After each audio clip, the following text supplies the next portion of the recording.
Okay guys, so here we are at our last section of notes. This happens to be about chemical and physical properties of matter. Some of this, particularly the physical properties of matter, will be a review of things that you learned when you were in 6th grade. So let's talk about those physical properties of matter right now. Physical properties of matter are properties that we can observe and measure without making any changes to the kind of matter that we're studying. And that's different from a chemical property. We'll talk about how later. Now, some physical properties of matter are more important than others to scientists. We call those characteristic properties of matter, and they're the properties that stay the same no matter how much of a substance you have to study. So if you have an entire bathtub full of a liquid, or if you have just a little tiny dropper full of a liquid, we can study that matter by looking at its characteristic properties and make a prediction about what we might be seeing. Let me give you some examples of characteristics of properties of matter that I'm sure you've heard of before. Here's melting point. You know this. Melting point is the temperature at which a solid becomes a liquid. For water, we know that that melting point is 32 degrees Fahrenheit or 0 degrees Celsius. Those are just numbers that we know in our minds as scientists. They've been proven time and time again.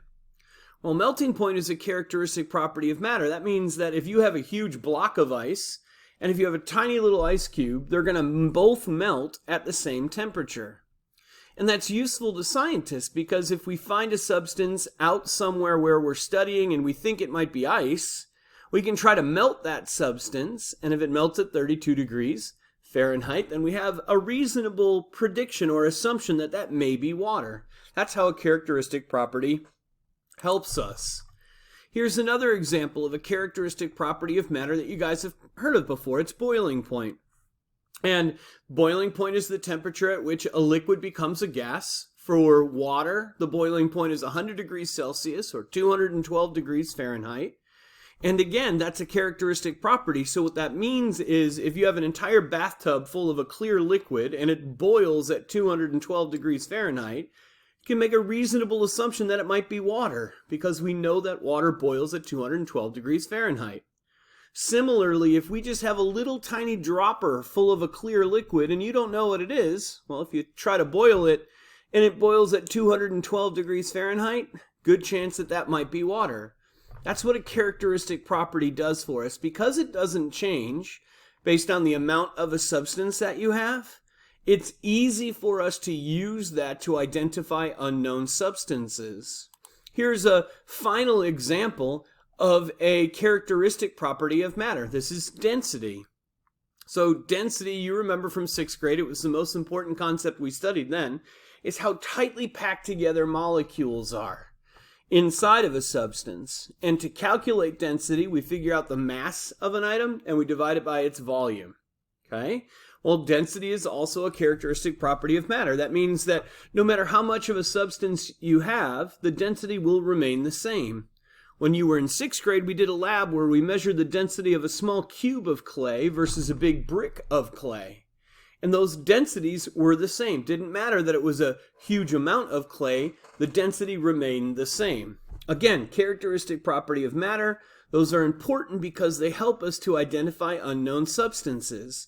By comparing what we know about the unknown substance to what we know about known substances, we can usually come up with a really good prediction about what we happen to be looking at.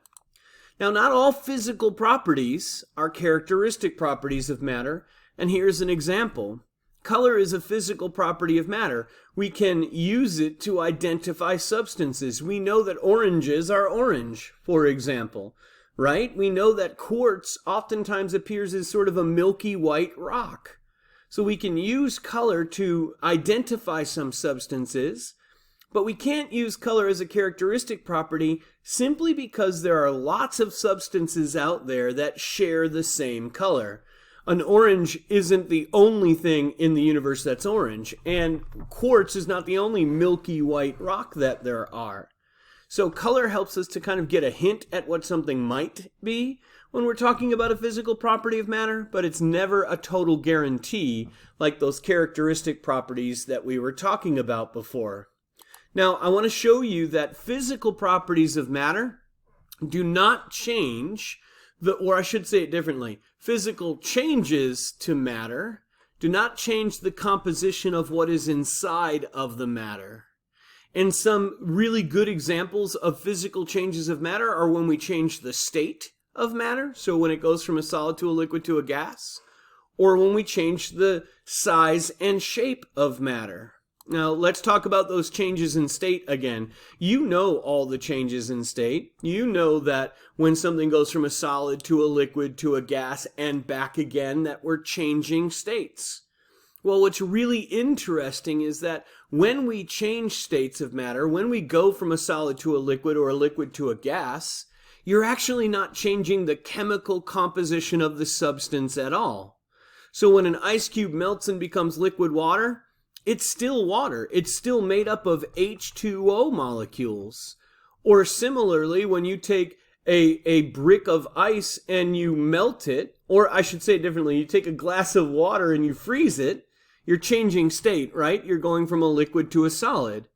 But you're not changing the substance at all. The chemical composition of water remains the same, whether it's in its liquid form or its physical form. That means that a physical change does not change the chemical composition of a substance. The exact same thing is true when you change the size or shape of matter. So if we shred paper, or if we dissolve sugar, or if we stretch a rubber band, or if we wad up a piece of paper, we haven't changed the composition of the substance. Those are physical changes, but they don't change the chemical composition of the substance. A piece of paper is made of the same material, whether it's shredded or it's not. So those are things that are important to understand about physical changes to matter. Physical changes to matter don't change the chemical composition of the substance that you're studying. Does that all make sense? Now, chemical properties of matter are a little bit different from physical properties of matter. A chemical property can only be recognized when a substance reacts or does not react chemically with one another. And what's interesting, if you think back to all of our lessons during our chemistry unit, is that when something undergoes a chemical reaction, you end up with a new substance being formed.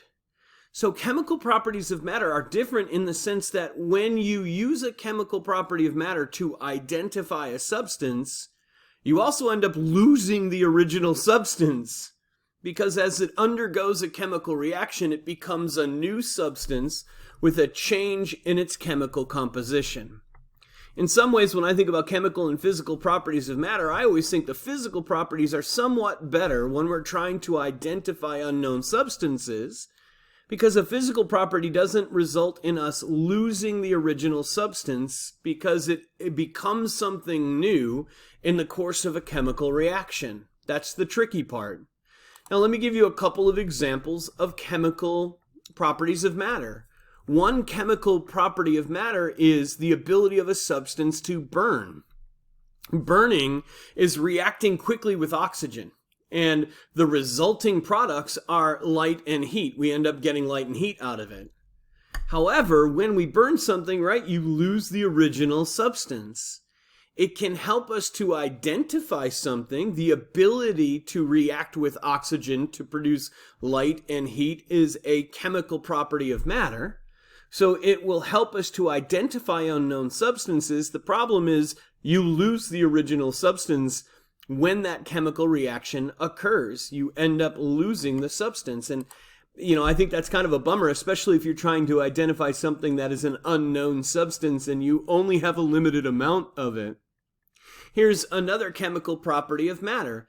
The ability to react with an acid is a chemical property of matter. And some metals really do react with different acids and they form new compounds. Now, not all metals react with acids, but some do. You can also identify a base, because when a base reacts with an acid, it actually neutralizes the acid and forms water, which is super interesting. Now, I want to point out that's not something you should do on your own at home, but you might do that in a chemistry lab sometime when you're in high school or you're in college. And that is a way that we can help to identify whether something is an acid or a base. If they can react with each other and neutralize acids and form water, well, then you probably have a base that's on your hands. Do you see how a chemical property of matter can help us to identify a substance? Again, don't do that on your own at home. Now, when a chemical change occurs, there are a few hints that we can be on the lookout for. Okay, so when a chemical change occurs, you end up with new substances being formed that have new chemical and physical properties. Now, how do we know that a chemical change has occurred to matter? Well, we can be on the lookout for color changes, temperature changes, the formation of a precipitate, or the formation of a gas. Now, there's nothing super exciting or interesting or challenging about color changes. When two substances are mixed together, if you get a significant color change, you may have had a chemical reaction occur. And you can see a few examples here. Apples brown when they react with oxygen that is inside the air. That's an example of a color change. That changing from white to brown is a hint that a chemical reaction may have occurred. Now, the tricky part is the second bullet. You can have color changes without having a chemical change. However, color changes are sometimes a hint to scientists that there may have been a chemical reaction that has occurred. Another hint of a chemical reaction is sometimes you get a temperature change after a chemical reaction has occurred. So the temperature of the original substance or the resulting substance may increase or decrease. You can see a few examples, right? You get a temperature increase when you burn wood. So there's a chemical reaction, right? It's reacting with oxygen to produce light and heat. Well, that idea that heat has been introduced is a giveaway to scientists that a chemical change may have occurred. Now, look at the second bullet again. Temperature changes can occur without a chemical reaction. However, if we're trying to find evidence that a chemical reaction may have occurred, a temperature change is a bit of a giveaway. The third giveaway to scientists that there might have been a chemical reaction or a chemical change is the formation of a precipitate. Now, here's what a precipitate means. When you take two solutions, two liquids, and you mix them together, if they have a chemical reaction, you might see solids forming inside of those liquids. And those solids may appear as cloudiness, so you have like suspended bits of sediment inside of two otherwise clear liquids. Or you might legitimately get solids that settle to the bottom of your container. That's evidence that there may have been a chemical reaction. When you have two liquids, two solutions joining together, and a solid is formed inside of it, we call that the formation of a precipitate. That's evidence that you may have had a chemical change. And then last but not least, if you have the formation of a gas, you might also have had a chemical change too. Okay, sometimes if liquids or solids are combined, they form gas bubbles. Those gas bubbles indicate that there may have been a chemical reaction. The example you see on the screen is one we'll do in class, right? When you take vinegar and baking soda and mix it together, you get almost kind of like a fizzy bubble mess, don't you? Well, those fizzy bubbles are giveaways to scientists that you may have had a chemical reaction. Again, the important thing to remember, though, is third bullet, right? You can get the formation of bubbles even if there wasn't a chemical change. When you boil water, you get the formation of bubbles, right? But we talked about that in the earlier part of this video. The formation of bubbles when you're boiling water is a physical change. We haven't changed the composition of water just by boiling it. So that's what's tricky about the evidences of chemical changes, is that just because you see the formation of a gas, or just because you see a change in color, or just because you see a change in temperature, doesn't automatically mean that you've had a chemical reaction, a chemical change to matter. But you might have. And so what scientists do is when they're looking at those evidences of chemical changes, they have to pair that evidence with other information in order to really determine if a chemical reaction has occurred. All right, hope that makes sense. And yeah, there's going to be some review questions that you'll answer when you're in class. Talk to you soon.